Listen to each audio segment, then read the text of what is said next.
Hello, my friends. Today we're going to talk about somebody that is well known.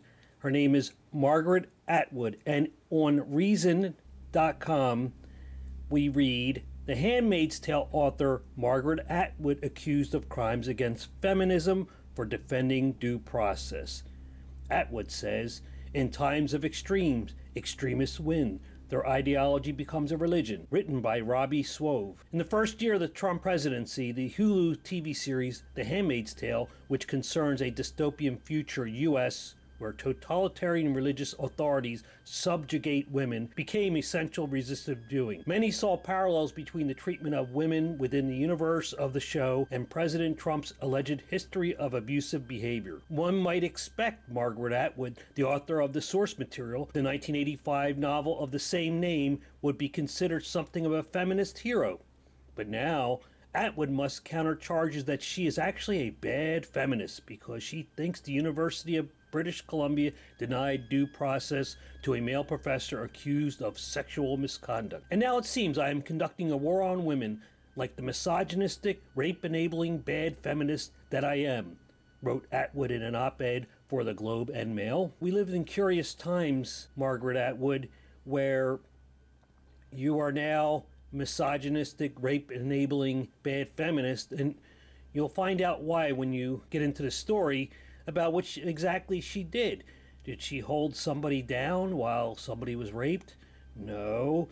Did she help somebody get raped? No. Okay, we'll find out.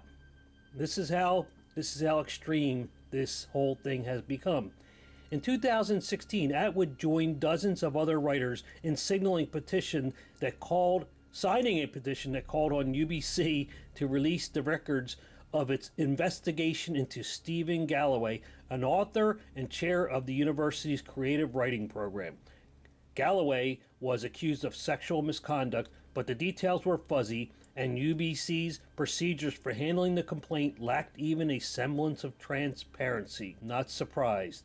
Atwood has not taken a position on Galloway's guilt or innocence. Rather, she believes the university was unfair to everyone involved in the dispute. Notice she said everyone, and has made it impossible to determine the truth.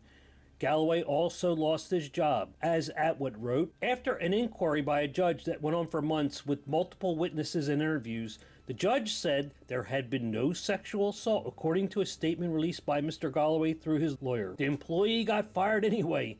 Everyone was surprised, including me. His faculty association launched a grievance, which is continuing, and until it is over, the public still cannot have access to the judge's report or her reasoning from the evidence presented.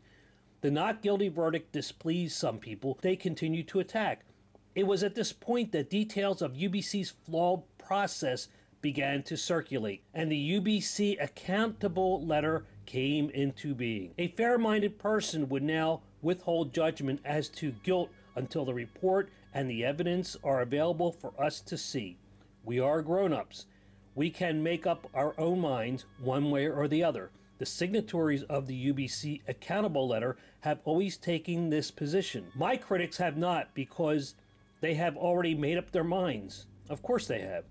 Are these good feminist, fair-minded people? If not, they are just feeding into the very old narrative that holds women to be incapable of fairness or of considered judgment, and they are giving the opponents of women yet another reason to deny them positions of decision-making in the world. Several prominent signatories recently removed their names from the petition because they didn't want to appear like they were on the wrong side of the Me Too movement. Author Carmen Agari, a spokesperson for the petition signatories, told the Globe and Mail that for those of us who have chosen to keep our names on, I get the sense that we feel stronger than ever about the content of the letter, which for us was always about due process and never about questioning the claims. It's deeply unfortunate that due process has become synonymous with rape denial in the minds of some feminists. Not all feminists, but the third-wave feminists. As Atwood made abundantly clear in her op-ed, due process is vital specifically because women deserve the same rights and status as men. I believe that in order to have civil and human rights for women, there have to be civil and human rights, period, including the right to fundamental justice. Just as for women to have the vote, there has to be a vote. Do good feminists believe that only women should have such rights? Surely not. That would be to flip the coin on the old state of affairs in which only men had such rights. So I think at the heart of this is there's an accusation made. I'm not the only one saying this out there, but if we take, and we should take every accusation seriously, say a woman accusing somebody of sexual abuse or rape, we should, but there's this fine line where we say, well, if we believe them and they are victims, they're automatically victims, then the accused is automatically guilty. So what Margaret's talking about is she wants due process, so both sides will be treated equally.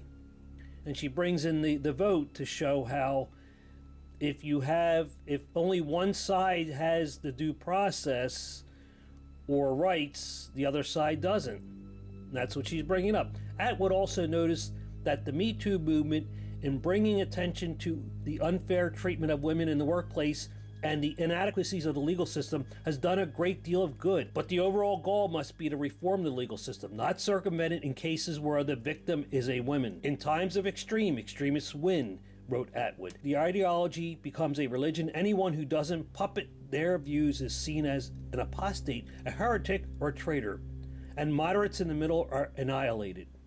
Indeed, the supposedly good feminists in opposition to Atwood should keep in mind that automatic, unfailing, unquestioning belief is a hallmark of religious extremism, of precisely the kind of society Atwood was warning us against in The Handmaid's Tale. Now, I haven't seen the new series that they mentioned, but I did see I haven't read the book.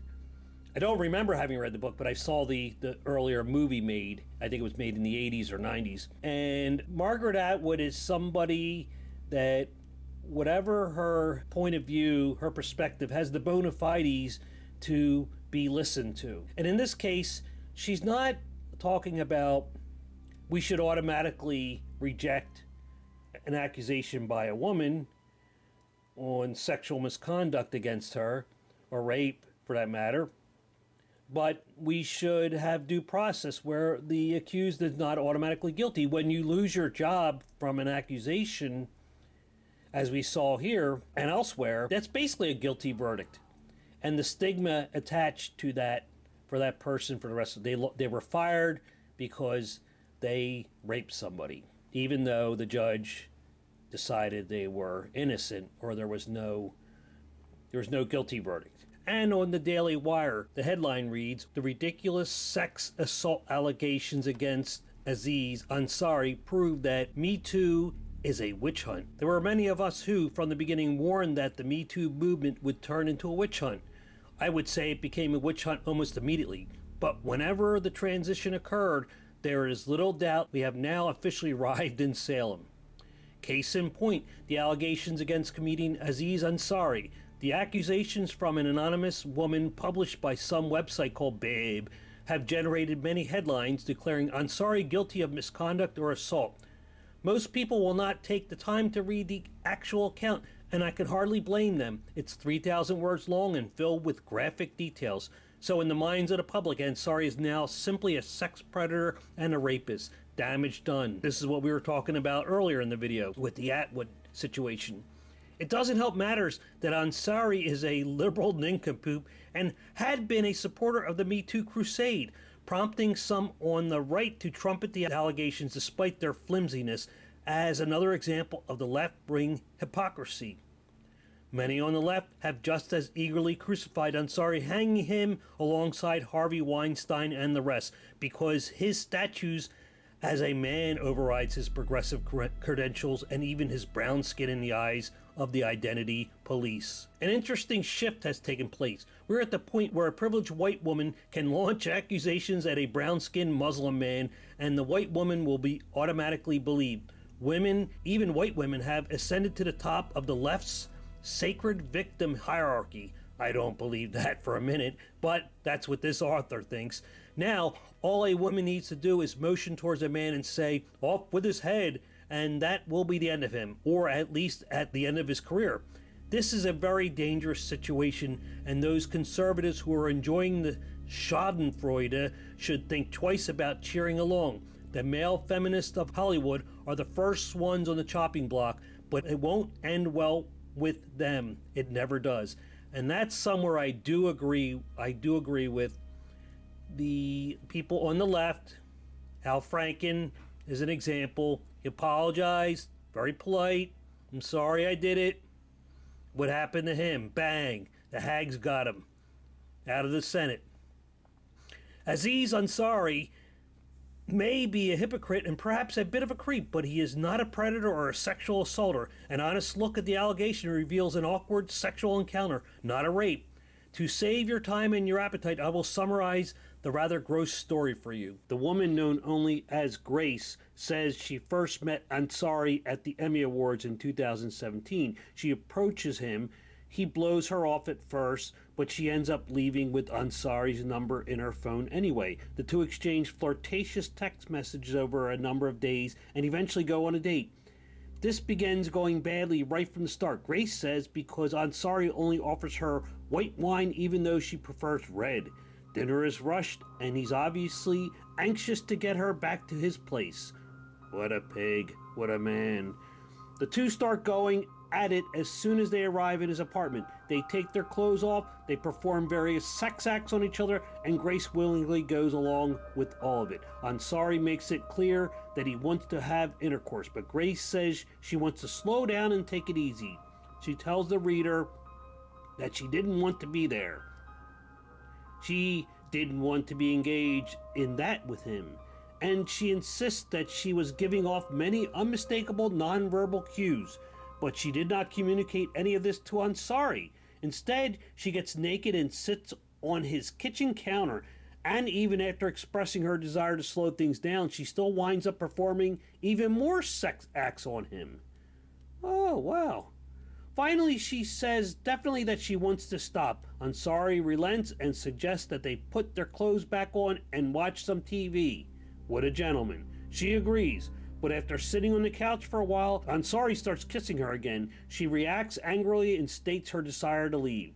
He calls her an Uber. She texts him the next day and expresses her discomfort with the way things went the night before. He apologizes and says he misread things in the moment. Sometime later, after discussing it with her friends, she comes to the conclusion that she was assaulted. Then, after Ansari got publicity from his Golden Globes win, she decides she needs to talk to the media. This is not how rape works. Ansari never forced Grace to do anything. He pursued her, he tried to seduce her, but he did not prevent her from leaving, nor did he physically impose himself upon her. She could have exited the situation any time, but she did not. She could have kept her clothes on, but she took them off. She could have declined to perform sex acts on him, but she performed them anyway, twice. She did give nonverbal cues. She gave a cue when she got naked in a strange man's house. She gave a cue when she began kissing him. She gave a cue when she performed oral sex on him. She gave a cue every moment that she stayed there instead of using her perfectly functional legs to get up and leave. Most importantly, she gave a cue when she came back to his apartment in the first place. She does not strike me as a sheltered woman. She must have known that a man does not invite you back to his apartment on the first date because he wants to play Scrabble. And if you did think Scrabble was on the agenda, you ought to have realized otherwise as soon as he started taking off his pants. So I want to get to the conclusion of this article. He writes, Grace felt violated after the fact. I don't blame her for that. I blame her for seeking revenge by publishing intimate details of a clearly consensual encounter, but her feelings of emptiness and vulnerability are perfectly warranted. She was indeed violated, but she was complicit in the violation. That is the nature of casual sex. The two partners violate each other. A man uses a woman's body for his own selfish ends, and the woman allows it, and reciprocates by using the man for her own purposes. If either wakes up feeling depressed the next day, it's because they regret participating in such a degrading and humiliating exchange. The regret is real and can be crushing, but it does not retroactively turn the events of the previous evening into rape. The sex remains what it was when you willingly participated in it, self-centered, dehumanizing, shallow, soulless, and yes, consensual.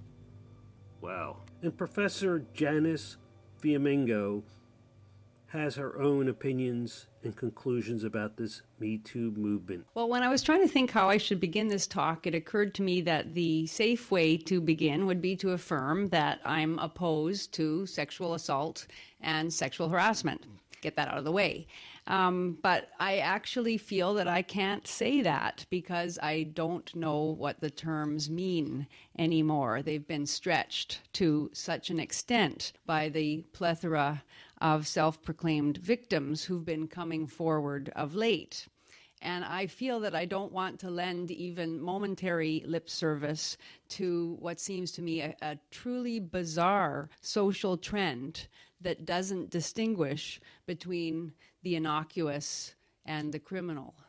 And I especially don't want to lend support to a movement symbolized for me in the Me Too hashtag, but it's been going on for much longer, for years now, that operates on the assumption that a man is likely guilty if a woman says that he is. And here is the headline to a New York Times article.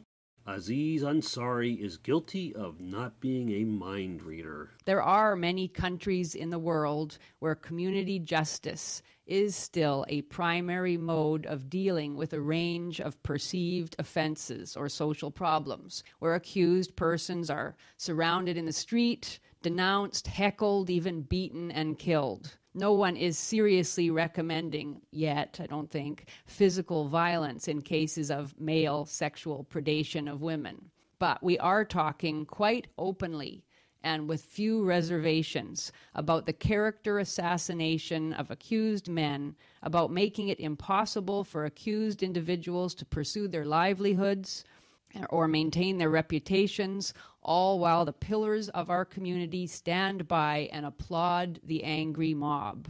We can pretend it's a higher form of justice, but it's the same old brutal scapegoating mechanism our ancestors sought to abolish. I will leave you with this final warning from Margaret Atwood. In times of extremes, extremists win. Their ideology becomes a religion. End of story.